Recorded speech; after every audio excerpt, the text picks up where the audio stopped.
Well, today's Saturday. I'm in Port Hope, and as late as yesterday, 10 o'clock, I was full of very bad negative thoughts. I thought I was losing, my edge over here with all these brokers. So I have a little story for you guys. You know me, I like telling stories, and especially when they start very bad but they end very good. It's that kind of a story. Hold on, let me just get out of here, of this overcrowded en route rest area, eastbound 401, Port Hope.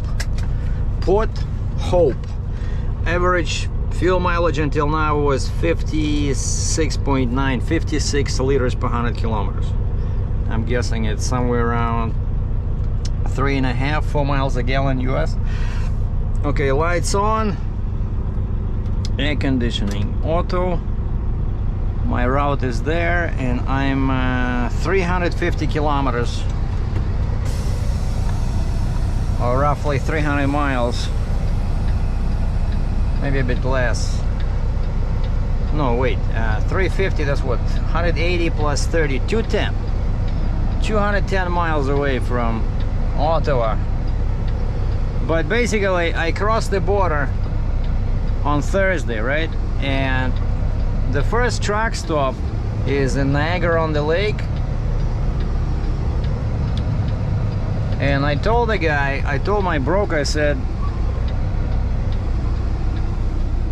I'm gonna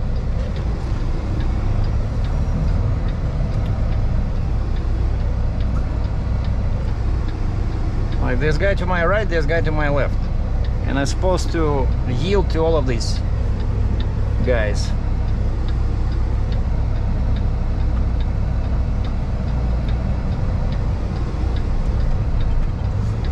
And so I told the guy, I said, I'm gonna stop at the truck stop near the border on the Canadian side, and I'm asking you for a favor. Please send me a copy of the wire transfer receipt. Like when you send money, right, the bank gives you an electronic receipt that you can take a picture of. And this guy says, well, I'm still waiting for the money from the customer. And he said, once I get it, I'll send it over. And I'm also talking to the actual customer.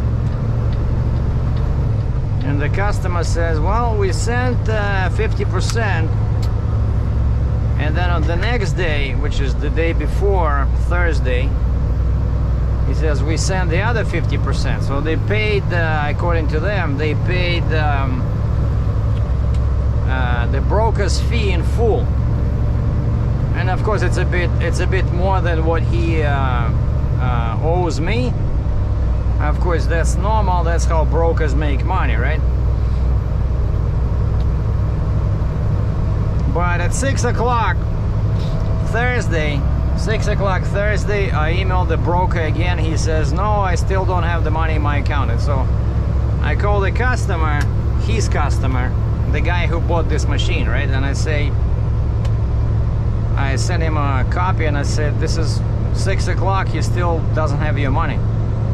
And the guy calls the bank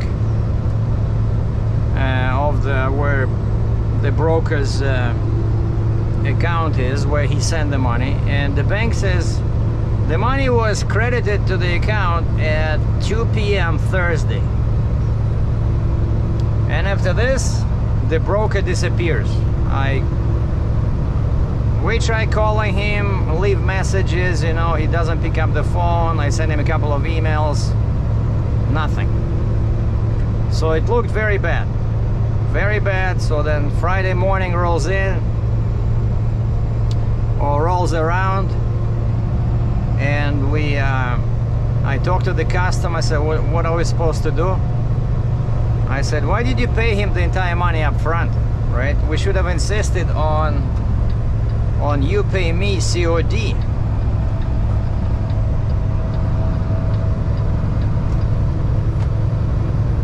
he says, well, my guy paid me, so I paid him. I thought it would be quicker this way. But so basically we had all kinds of bad thoughts, especially, and it didn't help that the broker basically stopped responding to phone calls, emails, nothing, but either from me or from his customer. We were like getting desperate, you know. And I'm sitting there Friday, and I say, guys, I'm sorry, but I already spent close to 2,000 bucks Canadian on this, right? So somebody has to pay me. And the customer said, well, we already paid to the broker, right? And I said, well, I can try to collect against his bond, because all brokers have a $75,000 bond. And I talked to Frontier Specialized about this, and he says it's gonna take forever, and chances of you getting all the money are very slim, because there might be other people lined up, and there's only, let's say, 75,000, right? So usually if the broker goes bad, kind of like an apple goes bad, you know, bad apple, so usually there's more than one guy that he or she owes money to, right? And so let's say if there's 10 people, each of them wants 5,000, then it's 50 grand, so that's fine. But if some of them want 10, some of them want 20, right? So the bond is only this big, and so they start in priority, whoever filed first. And so I found all that information. You know, you go to Safer, S-A-F-E-R, Safer, carrier snapshot or profile. You put the MC number or DOT number.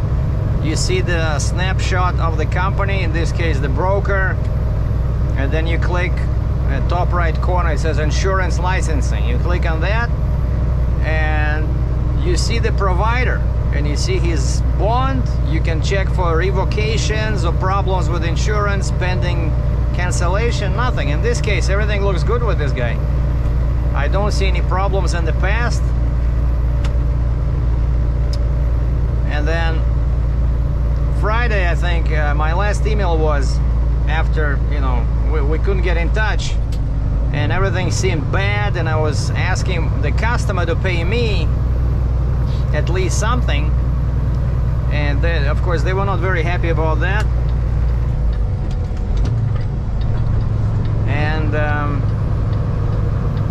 And then the last email I sent to the broker, you know, even though he's not responding, but I'm pretty sure he was reading the emails, I said, okay, we're gonna call your insurance company, and we're gonna file a claim against your bond, and then we're gonna call police in your state, and we're gonna report fraudulent activity. And then I call him again, and I left a nice voice message, kind of like not screaming or anything, but I said, I still hope it's some kind of a misunderstanding. I'm sitting at this truck stop waiting for the proof of payment. If you could please let me know what's going on, it would really be helpful. As soon as I see the proof of payment, I'm gonna proceed to deliver the machine. Like, I'm not hiding. I said, here is where I am. I gave him the name of the truck stop and the town, and I did the same with the customer, you know, who already paid the broker. I said, oh, actually, he asked me for a receipt because they didn't trust me that I was where I said I was, because they were about to send me some money, and they said, oh, this other guy, he wants to, if you don't mind, can you send us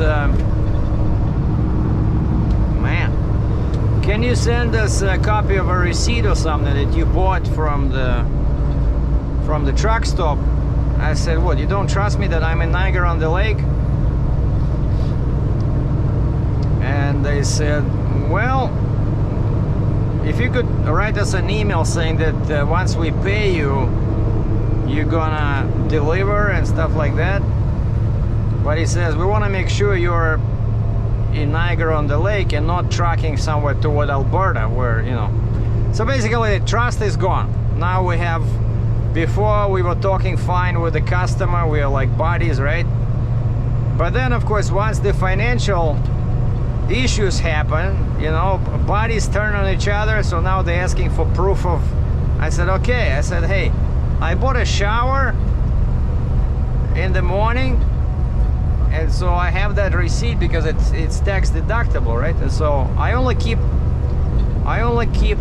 tax deductible receipts. Like, I don't normally take receipts when I buy a cup of coffee or bottle of water. I said, because they're non-deductible, so why would I carry all these receipts in my pocket? So, but then I remembered, yeah, I had the shower receipt,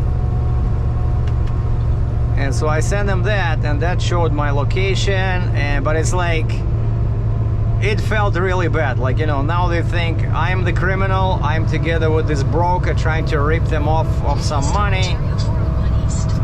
It's, I'm telling you guys. So that's why Friday night, it was very dark, bad night. So like, I'm thinking, okay, what do I do? I'm not supposed to hold the freight hostage, but on the other hand, I'm losing money over here. Like I said, I already spent almost 2,000 Canadian on fuel, permits. You know that pilot I showed you briefly? It was 75 miles, 75 miles, 110 kilometers from Rochester, from the western suburb of Rochester, New York, to Queenston-Lewiston Bridge. One guy, no height pole, no nothing, just regular pickup truck, and beat up at that. They charged me $425 US for 75 miles. I was so impressed with their business prowess. I sent him an email. I said, guys, $425 for 75 miles. Cool. I'm really proud of you. Nice working with you. Have a good day. Of course, that's not exactly how I felt inside, but I'm just saying. And then, of course, I paid 400 Canadian to the wrecker before taking this load, right? So to change the axles to the quad and flip the neck and stuff like that, right? And so yeah, it all adds up. So I said, you know, what do I do? Do I go find storage somewhere, put this into storage? Then of course they can have some legal issues, you know, they'll start chasing me with lawyers. I hate doing that. I never did this before. And what's funny is that I've been under my own authority since the fall of 2017. And my first load with a drop side rail 55 ton was it was some kind of a big loader that I moved from Ontario to either Connecticut or New Hampshire, somewhere there. I remember I charged them a very low fee, and then I spent a bunch of money on tolls. It was not a good run, but that was my first run. This was the October or November 2017 when I had all my authority. So since that time, this is the first ever time when I ran into a broker that I thought was basically throwing us under the bus. All because, I'll be honest with you, because I'm always trying to use a factoring company. Because a factoring company acts as a buffer, as a protection, as a dam against bad brokers. Because I use their website, I check their credit. If the credit is not good, I ask them for a prepayment or COD. But just like with this guy, COD can be very tricky. Because I told this broker, I said, I need COD. Turns out what he understands as COD, and he wrote on the rate confirmation, cash upon delivery. And like, so who's paying cash if the customer already paid you all the money, right? So the customer has no more money for me. He should have, I thought, you know, when you deliver, the guy has cash or he has a check, right, with your name on it, and that's COD. But turns out this broker, the way he understands it is that When I deliver, he sends me a wire transfer. And then of course he did me a favor, well, not a favor, but we agreed that I'm gonna stay at the truck stop until I see proof of payment. Because normally it takes 5-6 hours from the time they send money from US to Canada, and then usually less than a day, even though the bank always says 48 hours, but it's BS. It's always 1 day, as long as they send it early in the morning. I had the guy send me like 82,000 US when I sold my 55-ton trailer to the guy from Iowa, and he sent the money in the morning from Iowa. I had it around 3 o'clock in my account, and so that's why I told this guy, I said, let's do this. You send me the money, and you just emailed me a copy of the receipt that you get from your bank, and then by the time I reach my consignee, I should have the money in my account, so everybody's happy, and then of course I'll send you notification that the load is delivered. I'll send you copies of the signed bill of lading. But the guy disappeared, so all Friday we spent, me and the customer, talking about what shall we do. Call the police, He asked me how do you file against the bond. I never did this before, but I found a story online that shows you the steps, how we do it, And I showed him how to get to that screen where you see the insurance company and their phone number, but there was no email, nothing. So him and me, we tried calling the insurance company, but it was like Friday night. Nobody's picking up the phone. And so I go to sleep with very bad thoughts, Not only did I not make any money, but I already lost 2,000 bucks. And I don't really want to, let the customer down, because they paid the money. Well, according to them, I didn't see any receipt, but they claim they paid the money to the broker, so the broker should be able to pay me now. But at 6 o'clock, right? That was the last communication. 6 o'clock on Thursday, the broker says, no money, still waiting. And that's it. Then nothing after that. Nothing on Friday, all day.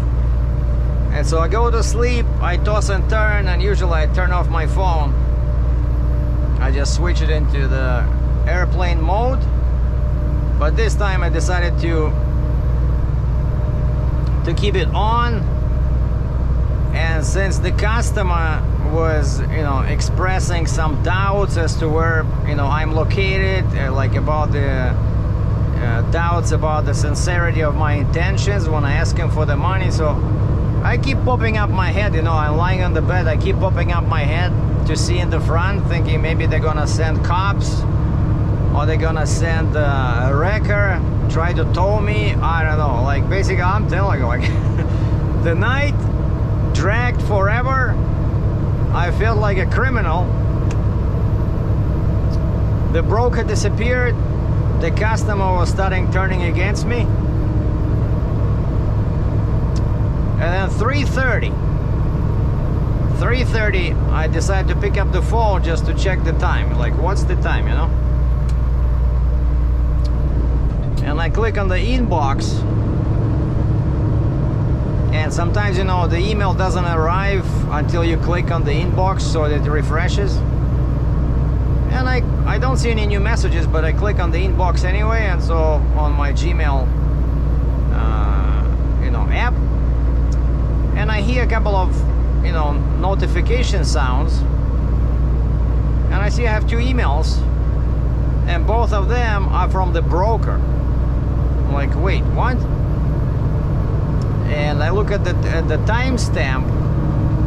It says sent at 11:25 Friday night,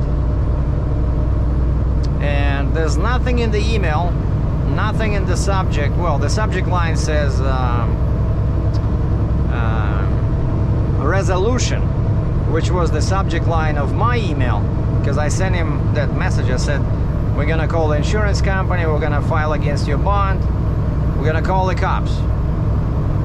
And I called that email resolution, and so he responded to that email, did not put anything in the body of the email, he just attached the wire transfer receipt. Like, I see some blurry document attached, right? I click on it, it's hard to see, my lights, I'm still half asleep. But I see my name on there, I see the words wire transfer, I see the amount, like, wait, what? Now I'm fully awake, and I see there's another email where he responded to my other email, and he did the same thing. Nothing in the body of the email, just attached the receipt from the bank.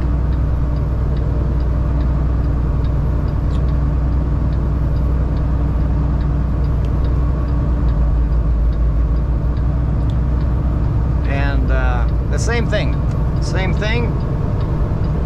money sent. Now, when I changed my phone, when I got rid of iPhone, I did not install my bank app on the phone because I don't like it, you know, looking at that screen, even though it's like what, 7 inches. But I prefer to do all my banking on the computer, and so I opened the computer and I remember that it had 2% battery power. And of course now I open it up and it just shuts down. And I cannot charge it inside the truck, right? That something is going on with that inverter. So basically, yeah, I need a big inverter and I need to hook it up directly to the battery. Because these 12-volt things, they just don't work. They don't have enough power, and my Mac requires a lot of amps. So anyway, I grabbed the computer, I grabbed my internet modem, the charger. I ran to the truck stop and I asked the guys, the clerk, if they have any outlets. And he's sitting at the table next to the counter, which is for customers. And I see he has a computer and there's a cable going into the floor and there's a plug-in into the floor. But he sits there, the table is very small, so you cannot just sit next to him because you'll be like rubbing elbows, you know. And I say, guys, I have kind of an emergency, I need to check my bank, there's been a, you know, an issue with my broker, blah, blah, blah. So I just give him a gist of the story.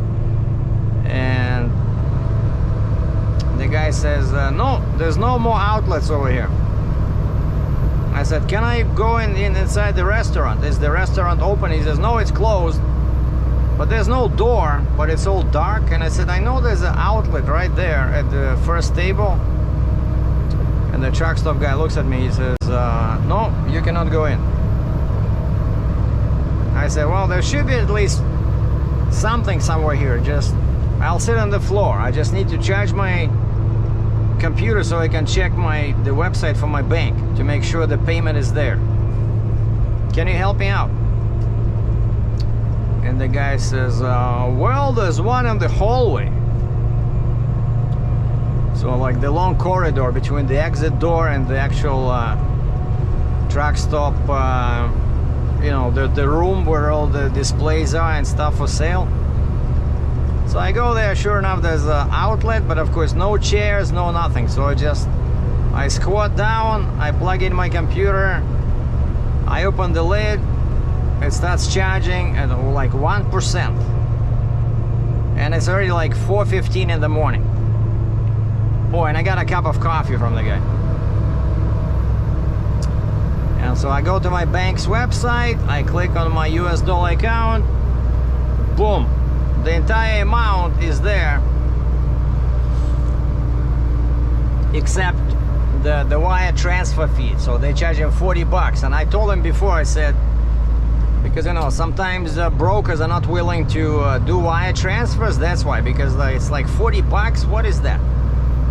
to me that's nothing, but a lot of these brokers, you know, they operate, or agents, like a sales guy, he's an agent, he works for a big broker, so he gets like $100, $200 from a load, you know. And so for them, even 40 bucks is a big deal. And so I told this guy, I said, hey, I know they're gonna charge you the fee for the wire transfer, you can deduct it from the amount. And so I see that amount that we agreed on, minus 40 bucks, is already in my account. And now I want to move it to make sure that the money is already available and that he doesn't take it back if he changes his mind, right? So I move a couple of $1,000 to my other account. Everything works. The money is live, so to speak. It's not just a number, it's the actual deposit. So check this out. The guy sent the money after hours on Friday at 11 o'clock. Maybe he sent it early. Maybe he just sent me the email at 11 o'clock. I don't know. But I got it in the morning. I never had it like this. I thought it has to be, you know, a work day, like a business day. But I got it today on a Saturday early morning. And so right away, at 4:30, I emailed them both, you know, the broker and the customer. I said, money received. We'll leave the truck stop at sunrise. Over and out. And then when I started my Google Maps, I added the tracking. So I put the final destination on Google Maps, so like where I'm going in Ottawa, Ontario. And when you click here, it gives you an option. It's called Share Your Progress. And you can type in either the guy's phone number or the email address. So I typed in the email address for the broker and the customer. And so they're gonna get an email saying, hey, I'm on my way, check my progress here. And they click on that link and it'll show them where my truck is. So, and that's my story. So I'm telling you, I was so relieved. Because I thought I would, like, what do I do now? I have my truck payment on 15th of this month. So which means that I would have to go and do another trip, because actually, you know, I didn't rest too much from the last month on the road, right? I did this load because it was paying pretty good. And then we ran into all these issues with the wrong dimensions and dirty equipment, nobody washed it, and then of course, last but not least, the broker disappeared and stopped answering phone calls and emails. So like I was suspecting, you know, the worst, man. And so it was a very good feeling when at 4:30 in the morning I open up my computer, I check my account, and I see full payment with no explanation. And then when I send the email saying that we're all good to the customer, he says, did he mention why he was ignoring the phone calls and emails? I said no, he just attached the wire transfer receipt to an empty blank email.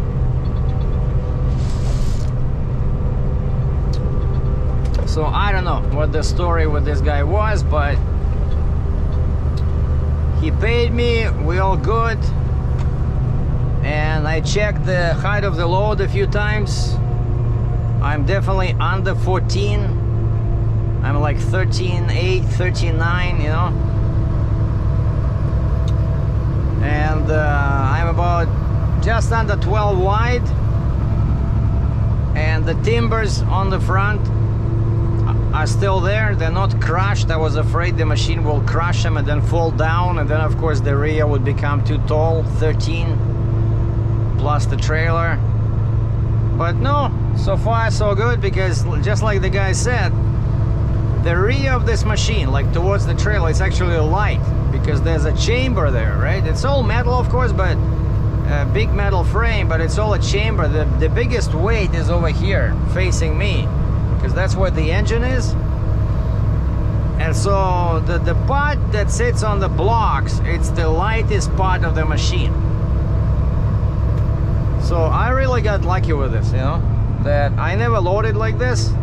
And so now I will know next time somebody offers me a 13 feet tall load, I will know to ask them, is it 13 feet all across, or is one side taller, one side shorter? Because if that's the case, only one side is taller, then we can lift the lower part, the shorter part, and that will drop the taller part, just like what we did here. And you don't need a drop side rail, you know. So I still have a lot of driving ahead of me. So 308 kilometers, so roughly 190 miles to Ottawa. But I left the truck stop, I checked Google, it said the sunrise was at 12 minutes after 6 a.m. So I knew that I can start driving 30 minutes before. And so I left the truck stop at like 5:45. There was hardly any traffic, so I took QEW to 407 toll east, and this is 401, and we're going northeast. And then in about 2.5 hours, I'm gonna take another freeway, 416. It'll take me northwest to Ottawa. And I think on the way back, I'm not gonna do it because it's too much driving. I won't be able to reach my yard in Cambridge, but I can reach the nearest truck stop and stay there till morning, and then return home Sunday. So the only thing that worries me about this machine actually are those blocks, because that guy Bob, who helped me load, or actually who was loading himself, when I asked him, let's take it off those blocks, because I think I have one more, like a long timber, and we can put it under to increase the height. And he was not very happy to do that, because he says, you know, there's two controllers, right? There's two joysticks on that controller, and one joystick per track. And he says it's not easy to keep the tracks moving at the same speed, especially when the machine sits on blocks, and so there's not too much traction over there, right? And so he said, let's not do that, because I'm afraid the machine might slide off the side, and then it's gonna break your outriggers, you know, and then we have a problem. And so now as I'm driving, I'm thinking about this.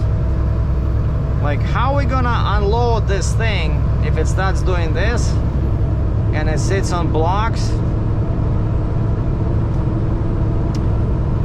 I think I might just hook up a couple of chains, you know, just a couple of chains like what I have now. Just leave a couple of chains attached to the machine, but only the chains that will be pulling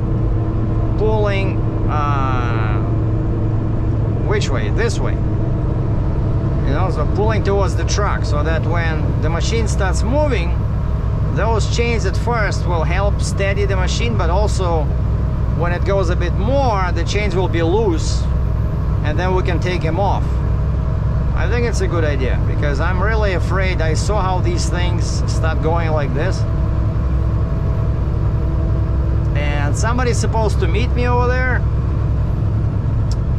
but I don't, from my understanding, they don't know how to operate this machine more than me. And so the guy Bob gave me a quick lesson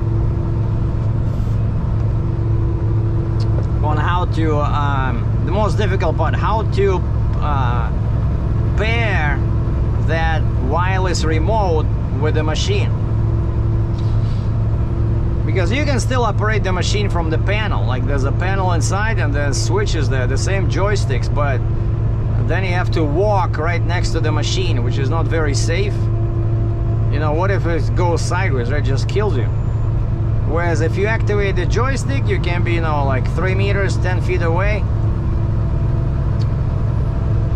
And so that's the last problem. So the last problem, boys and girls, is getting this machine off, getting this monster safely off my trailer without killing too many freight brokers.